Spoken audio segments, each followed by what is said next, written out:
ಇನ್ನು ಇದೇ ಮುಡಾ ವಿಚಾರಕ್ಕೆ ಸಂಬಂಧಪಟ್ಟಂತೆ ಮೈಸೂರಿನಲ್ಲಿ ಟಿವಿ9ಗೆ ಕೃಷ್ಣರಾಜ ಬಿಜೆಪಿ ಶಾಸಕ ಶ್ರೀವತ್ಸ ಹೇಳಿಕೆಯನ್ನ ಕೊಟ್ಟಿದ್ದಾರೆ. ಅವರೇನು ಹೇಳಿದ್ದಾರೆ ಬನ್ನಿ ಕೇಳೋಣ. ಮುಡಾ ಪ್ರಕರಣಕ್ಕೆ ಸಂಬಂಧಪಟ್ಟಂತೆ ಸಿಎಂ ಸಿದ್ದರಾಮಯ್ಯ ಪತ್ನಿ ಪಾರ್ವತಿಯವರು ತಮ್ಮ 14 ನಿವೇಶನಗಳನ್ನು ವಾಪಸ್ಸು ತೆಗೆದುಕೊಳ್ಳಿ ಅಂತೇಳಿ ಮೈಸೂರು ನಗರಾಭಿವೃದ್ಧಿ ಪ್ರಾಧಿಕಾರಕ್ಕೆ ಪತ್ರ ಬರೆದಿರುವುದು ಸಾಕಷ್ಟು ಸಂಚಲನವನ್ನು ಮೂಡಿಸಿದೆ, ಚರ್ಚೆಗೂ ಸಹ ಕಾರಣವಾಗಿದೆ. ಈ ಬಗ್ಗೆ ಮಾತಾಡಲಿಕ್ಕೆ ಬಿಜೆಪಿ ಶಾಸಕರಾದಂಥ ಶ್ರೀವತ್ಸ ನಮ್ಮ ಜೊತೆಗಿದ್ದಾರೆ.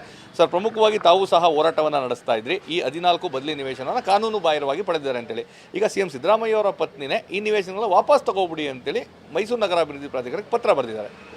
ಹೇಗೆ ಊರ್ಜಿತ ಆಗುತ್ತೆ? ನಾವು ಅವತ್ತಿಂದ ಹೇಳ್ತಾ ಇದ್ದೀವಿ, ನಿಮ್ಗೆ 2 ಸೈಟ್ ತೊಗೋಬೇಕಾಗಿತ್ತು ರೀ, 14 ತೊಗೊಂಡ್ರಿ ಅಂತ ಹೇಳ್ತಾ ಇದ್ದೀವಿ. ಸರೆಂಡರ್ ಮಾಡಿ ಅಂತ ಅವತ್ತೆಲ್ಲ ನಾವು ಇಷ್ಟು ಮನವಿ ಮಾಡಿದ್ವಿ.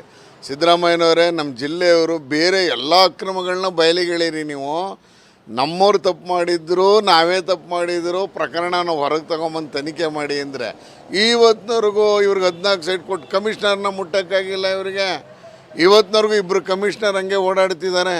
ಒಬ್ಬ ಕಮಿಷ್ನರ್ನ ಸಸ್ಪೆಂಡ್ ಮಾಡಿ ಆಮೇಲೆ ಅವನ್ನ ವಿಡ್ರಾ ಮಾಡಿದ್ವಿ, ಸಸ್ಪೆನ್ಷನ್ ಆರ್ಡರ್ ಅಂತ ಎಲ್ಲಿ ಬಂದಿದೆ ಹೊರಗಡೆ ಪೇಪರು?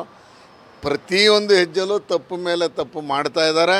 ಹಗರಣನೇ ಆಗಿಲ್ಲ ಅಂದರು, ಹೆಲಿಕಾಪ್ಟ್ರಲ್ಲಿ ಮೈಸೂರಿಗೆ ಬಂದರು. ಹಗರಣ ಆಗಿಲ್ಲ ಅಂದರು, ವೆಂಕಟಾಚಲಪತಿ ನೇತೃತ್ವದ ಕಮಿಟಿ ಮಾಡಿದ್ರು. ಹಗರಣ ಆಗಿಲ್ಲ ಅಂದರು, ದೇಸಾಯಿ ಆಯೋಗ ರಚನೆ ಮಾಡಿದ್ರು. ಹಗರಣ ಆಗಿಲ್ಲ ಅಂತ ಹೇಳಿದ್ರು, ವೃತ್ತಪತ್ರಿಕೆಯಲ್ಲಿ ಪತ್ರ ಬರೆದ್ರು. 1-2 ಎಡವಟ್ಟುಗಳು ಮಾಡ್ಕೋತಾ ಇರೋದು. ತಪ್ಪು ಮಾಡಿಬಿಟ್ಟು ಈಗ ತೊಗೊಂಬಿಡಿ, ಕ್ರಯಪತ್ರ ರದ್ದು ಮಾಡಿಬಿಡಿ ಅಂದ್ರೆ ಮಾಡ್ಬಿಡೋಕ್ಕಾಗುತ್ತಾ ಇತ್ತು? ಇದೆಲ್ಲವೋ ಅವ್ರಿಗೆಲ್ಲ ನೆನ್ನೆ ಅನಿಸಿದೆ. ನಾನು ತಪ್ಪು ಮಾಡಿದ್ದೀನಿ, ನಾನು ಹಿತಶತ್ರುಗಳ ಮಾತು ಕೇಳಿಬಿಟ್ಟಿದ್ದೀನಿ ಅಂತ ಅನಿಸಿದೆ. ಆ ಮುಖಾಂತರ ಮನೆಯವರು ಸರೆಂಡರ್ ಮಾಡಿರುವಂಥ ನಿರ್ಧಾರಕ್ಕೆ ಬಂದಿದ್ದಾರೆ. ಆದರೆ ಈಗ ಕಾಲ ಮಿಂಚಿದೆ, ಯಾವ ಕಾರಣಕ್ಕೂ ಸೈಟನ್ನು ರದ್ದು ಮಾಡೋಕ್ಕಾಗಲ್ಲ, ವಾಪಸ್ ಕೊಡೋ ಪ್ರಶ್ನೆನೇ ಬರೋಲ್ಲ ಅಂತ ನಾನಾದರೂ ಅಂದ್ಕೊಂಡಿದ್ದೀನಿ. ನಿವೇಶನಗಳನ್ನು ವಾಪಸ್ ಕೊಟ್ಟಿದ್ದಾರೆ. ಈ ಹಿಂದೆ ಸಹ ಸಿದ್ದರಾಮಯ್ಯ ಅವರ ರಾಜೀನಾಮೆಗೆ ಒತ್ತಾಯಿಸಿ ತನಿಖೆನ ಎದುರಿಸಿ ಅಂತೇಳಿ ಒತ್ತಾಯಿತು. ಅದೇ ಒತ್ತಾಯ ಮುಂದುವರಿಯುತ್ತಾ ಅಥವಾ ಹೇಗೆ? ಖಂಡಿತ ರಾಜೀನಾಮೆ ಕೊಡಬೇಕಾಗತ್ತೆ.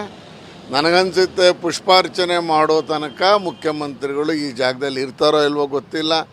ಬೇಡ ಅಂದರೂ ಅಪಚಾರದ ಮೇಲೆ ಅಪಚಾರ ನಡೀತಾನೇ ಇದೆ. ಈ ಹಿನ್ನೆಲೆಯಲ್ಲಿ ನನಗನ್ಸುತ್ತೆ ಅವ್ರು ರಾಜೀನಾಮೆ ಕೊಡಲೇಬೇಕಾದಂಥ ಅನಿವಾರ್ಯತೆ ಇದೆ. ಸನ್ಮಾನ್ಯ ಮುಖ್ಯಮಂತ್ರಿಗಳು ರಾಜೀನಾಮೆ ಕೊಟ್ಟು ಒಳ್ಳೆ ರೀತಿಯಲ್ಲಿ ನಿರ್ಗಮಿಸಬೇಕು ಅಂತ ಆಗ್ರಹವನ್ನು ಮಾಡ್ತೀನಿ.